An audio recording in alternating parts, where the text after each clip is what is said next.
Hello everyone, welcome to techmat tutorial. আজকের এই ভিডিওতে আমরা ক্লাস 6 এর প্রশ্ন বিচিত্রা থেকে থার্ড সামেটিভ এক্সামের জন্য যে মধ্যশিক্ষা পর্ষদ প্রদত্ত নমুনা প্রশ্নপত্র আছে সেগুলোর সব কোয়েশ্চেনগুলো সলভ করে দেখাবো। তাহলে চলো প্রথম অঙ্কটার সমাধান দেখে নেওয়া যাক। দেখো, একের দাগের কোয়েশ্চেনটাই বলেছে এক অংশ সমান সমান কত। এটা তোমাকে পার্সেন্টেজে বলতে হবে, ঠিক আছে? এবার কোন একটা কিছুর এক অংশ মানে কি, জিনিসটা পুরোটাই তুমি দিয়ে দিয়েছো, আর পুরোটা দিয়ে দেওয়া মানে কি 100% পেয়ে গেছো। সো কোনো কিছুর এক অংশ মানে হচ্ছে অ্যাকচুয়ালি 100%। তাহলে এই কোয়েশ্চেনটার জন্য কারেক্ট অ্যান্সার হয়ে যাবে 100%।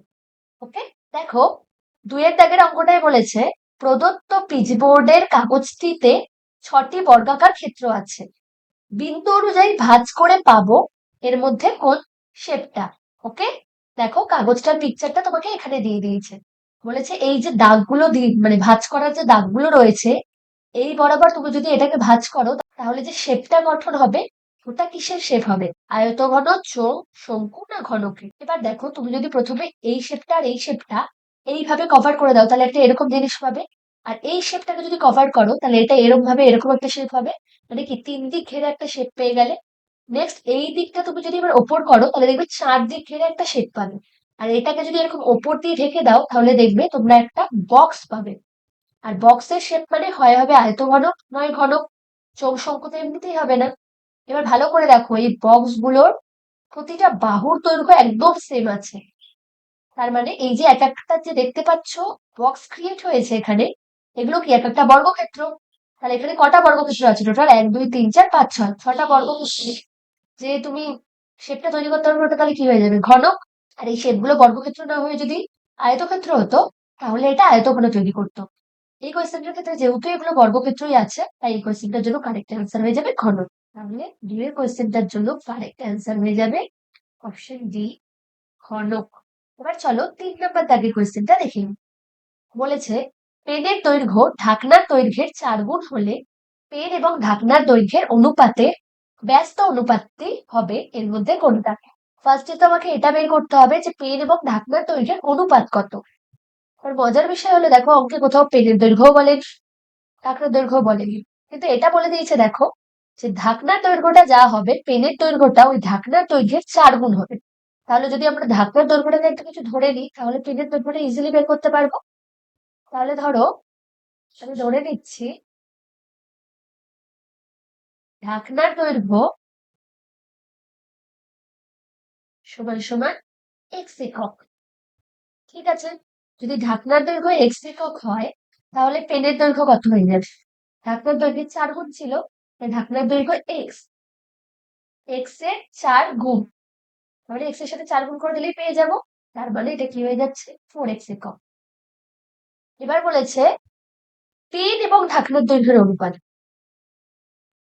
তাহলে অতএব পেন ইস টু ঢাকনার দৈর্ঘ্য কত হয়ে যাবে? পেনের দৈর্ঘ্য কত আছে 4x, যেটা অনুপাতে আগে আছে তার ভ্যালুটা সবসময় আগে লিখবে, নয়তো অনুপাত কিন্তু চেঞ্জ হয়ে যাবে। ঠিক আছে, আর ঢাকনার দৈর্ঘ্য কত পেয়েছি এক্স, এটা লিখলাম। অনুপাত মানে অ্যাকচুয়ালি ভাগ সিম্বল দিয়ে এটাকে এরকম লিখতে পারি 4x/x, এক্স এক্স কেটে যাবে তাহলে কি পড়ে থাকছে 4/1, তার মানে 4:1। এটা বেরিয়েছে পেন এবং ঢাকনার দৈর্ঘ্যের অনুপাত। কিন্তু আমাকে কোয়েশ্চেনে বলেছে দেখো পেন এবং ঢাকনার দৈর্ঘ্যের অনুপাতের ব্যস্ত অনুপাত। আর ব্যস্ত অনুপাত কি হয়, কোন একটা অনুপাতে পূর্ব পদটা উত্তর পদে চলে যায় আর উত্তর পদটা পূর্ব পদে চলে আসে, এটাই হচ্ছে ব্যস্ত অনুপাত। তাহলে অতএব পেন ও ঢাকনার দৈর্ঘ্যের ব্যস্ত অনুপাত হয়ে যাবে, এখানে পূর্বপদ কি 4টা চলে যাবে উত্তর পদে আর 1টা পূর্বপদ 1টা চলে আসবে আন। ঠিক আছে, তো এটাই হবে এই কোয়েশ্চেনটার জন্য কারেক্ট অ্যান্সার। দেখো এখানে কত নম্বর অপশনে আছে 1:4, 1:4 আছে অপশন নাম্বার এ তে। তাহলে এই কোয়েশ্চেনটার জন্য অ্যান্সার হয়ে যাবে অপশন নাম্বার ডি। চলো এবার পরের অঙ্ক অর্থাৎ 4 নম্বর দাগের অঙ্কটা দেখি। কি বলেছে 1895 খ্রিস্টাব্দ থেকে 1915 খ্রিস্টাব্দ পর্যন্ত লিপিয়ারগুলির সংখ্যা, মানে এই সাল থেকে এই সালের মধ্যে এরকম কতগুলো সাল আছে যেগুলো লিপ ইয়ার ছিল, তোমাকে ওই সালগুলো কাউন্ট করে বলতে হবে। তাহলে দেখো 4 নাম্বার, প্রথম সালটা কি বলেছে? 1895 খ্রিস্টাব্দ। আগে চেক করো যে এই সালটাই লিপ ইয়ার কিনা। লিপ ইয়ার কি করে চেক করতে হয়? কোনো একটা সাল লিপ ইয়ার কিনা কি করে চেক করবো? প্রথমে ওই সালটাকে তোমায় 4 দিয়ে ভাগ করে দেখতে হবে। যদি 4 দিয়ে ভাগ করে দেখো ভাগ মিলে গেছে, দেন আরো একটা কাজ করতে হবে, সেটা হচ্ছে দেখতে হবে 100 দিয়ে ভাগ করলেও ভাগ মিলে যাচ্ছে কিনা।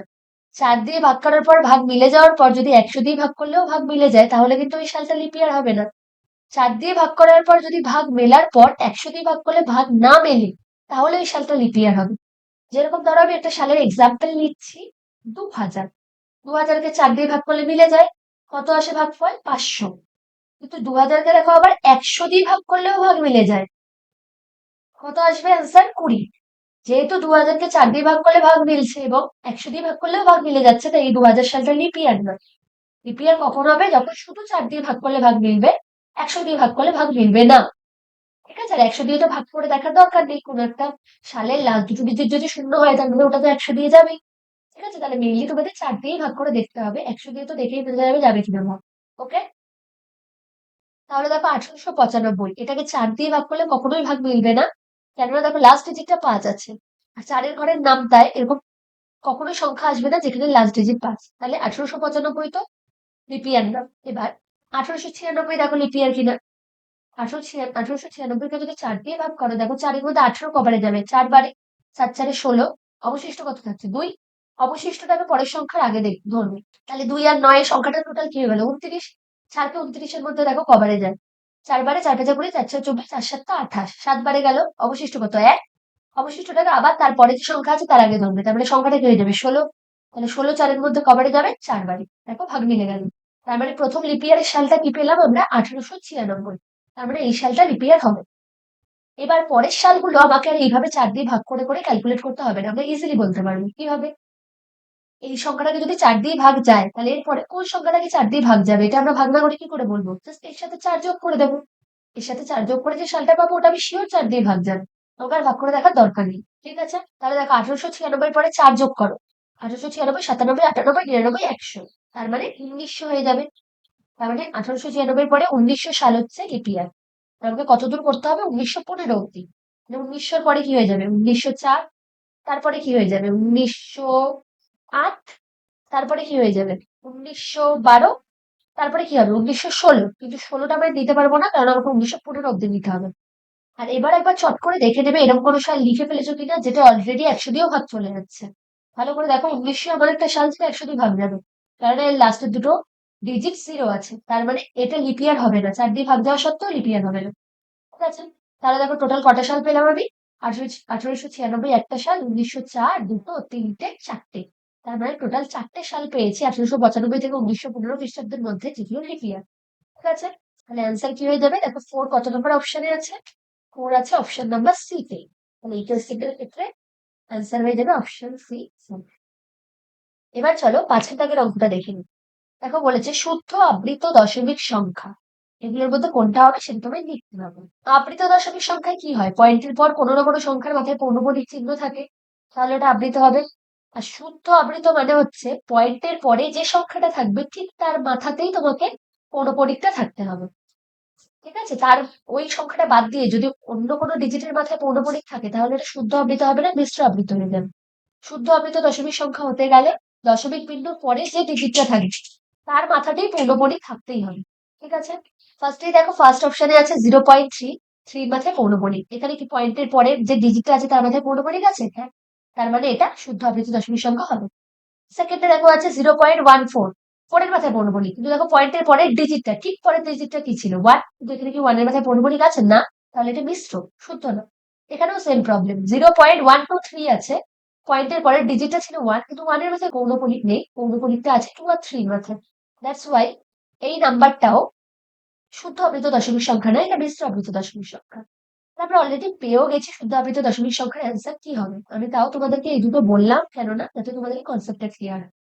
তাহলে এই অঙ্কটার জন্য কারেক্ট অ্যান্সার হয়ে যাবে অপশন এ, দ্যাট ইজ 0.3, তার মাথায় পৌনঃপুনিক।